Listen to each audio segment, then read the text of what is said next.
King কোয়েল পালন দেখতে সহজ হলেও কিছু সাধারণ ভুলের কারণে ডিম উৎপাদন কমে যায়। এমনকি এই সাধারণ ভুলগুলোর কারণে হঠাৎ করে পাখি অসুস্থ হয় এবং মারা যায়। নতুন খামারিরা সবচেয়ে বেশি এই ভুলগুলো করে থাকে। আজকের ভিডিওতে আমি আলোচনা করব কিং কোয়েল পালনে 7টি সাধারণ ভুল এবং তার সমাধান সম্পর্কে। তো চলুন তাহলে ভিডিওটি শুরু করা যাক। কিং কোয়েল পালনের ক্ষেত্রে সাধারণত প্রথমে যে ভুলটি করা হয় সেটি হলো অল্প জায়গায় অনেক বেশি পাখি রাখা। অল্প জায়গায় অনেক বেশি পাখি রাখলে যেসব সমস্যা হয়ে থাকে, পাখির মারামারি বৃদ্ধি পায়, রোগ দ্রুত ছড়ায় এবং ডিম উৎপাদন কমে যায়। তাই কিং কোয়েল পালনের ক্ষেত্রে সর্বপ্রথম পর্যাপ্ত জায়গা নিশ্চিত করতে হবে। কিং কোয়েল পালনের ক্ষেত্রে সাধারণত 2 নম্বরে যে ভুলটি করে থাকে সেটি হলো পাখিকে কম প্রোটিনযুক্ত খাবার খেতে দেওয়া। এর ফলে পাখির বৃদ্ধি ধীরে হয় এবং ডিম কম দেয়। তাই কিং কোয়েলকে সবসময় সুষম খাবার খাওয়াতে হবে এবং ডিম দেয়া পাখির জন্য পর্যাপ্ত প্রোটিন ও ক্যালসিয়াম নিশ্চিত করতে হবে। অনেকেই কিং কোয়েল পালনের ক্ষেত্রে 3 নম্বরে যে ভুলটি করে থাকে সেটি হলো পাখির বাসস্থানে সবসময় পরিষ্কার পানি না রাখা। এর ফলে পাখি ধীরে ধীরে দুর্বল হয়ে পড়ে, রোগের ঝুঁকি বাড়ে, এমনকি হঠাৎ করে অসুস্থ হয়ে পড়ে। তাই পাখিকে সবসময় পরিষ্কার পানি সরবরাহ করতে হবে এবং পানির পাত্র সবসময় পরিষ্কার রাখতে হবে।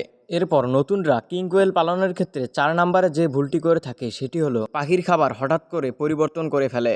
এর ফলে পাখি খাবার খাওয়া কমিয়ে দেয় এবং হজমের সমস্যা হয়। তাই পাখির খাবার কখনোই একেবারে পরিবর্তন করা যাবে না, বরং পাখিকে ধীরে ধীরে নতুন খাবারে অভ্যস্ত করতে হবে। এরপর কিং কোয়েল পালনের ক্ষেত্রে 5 নম্বরে যে ভুলটি হয়ে থাকে সেটি হলো পাখিকে পর্যাপ্ত আলোয় না রাখা। পাখিকে পর্যাপ্ত আলোয় না রাখলে ডিম উৎপাদন কমে যায়। তাই প্রতিদিন পাখিকে 14 থেকে 16 ঘন্টা আলোর মধ্যে রাখতে হবে। এরপর কিং কোয়েল পালনের ক্ষেত্রে 6 নম্বরে যে ভুলটি হয়ে থাকে সেটি হলো গরম বা ঠান্ডা থেকে পাখিকে সুরক্ষা না দেয়া। এর ফলে পাখি স্ট্রেসে পড়ে এবং অসুস্থ হওয়ার ঝুঁকি বাড়ে। তাই গরমের সময় পাখির বাসস্থানে পর্যাপ্ত বাতাস চলাচল নিশ্চিত করতে হবে এবং শীতকালে ঠান্ডা বাতাস থেকে রক্ষা করতে হবে। এরপর অনেকেই কিং কোয়েল পালনের ক্ষেত্রে 7 নাম্বার এবং সর্বশেষ যে ভুলটি করে থাকে সেটি হলো পাখিকে নিয়মিত পর্যবেক্ষণ করে না। এর ফলে পাখির রোগ বা সমস্যা দেরিতে ধরা পড়ে এবং পাখি যখন গুরুতর অসুস্থ হয়ে পড়ে তখন আর কিছু করার থাকে না। তাই প্রতিদিন পাখির খাবার, পানি, আচরণ ও স্বাস্থ্যের অবস্থা পর্যবেক্ষণ করুন। তো ভিউয়ার্স, এই ছিল আজকের ভিডিওটি কেমন লাগলো অবশ্যই কমেন্ট করে জানাবেন। আর আপনি যদি আমাদের এই চ্যানেলে নতুন দর্শক হয়ে থাকেন তাহলে চ্যানেলটি সাবস্ক্রাইব করে আমাদের পাশেই থাকবেন। ধন্যবাদ। আসসালামু আলাইকুম।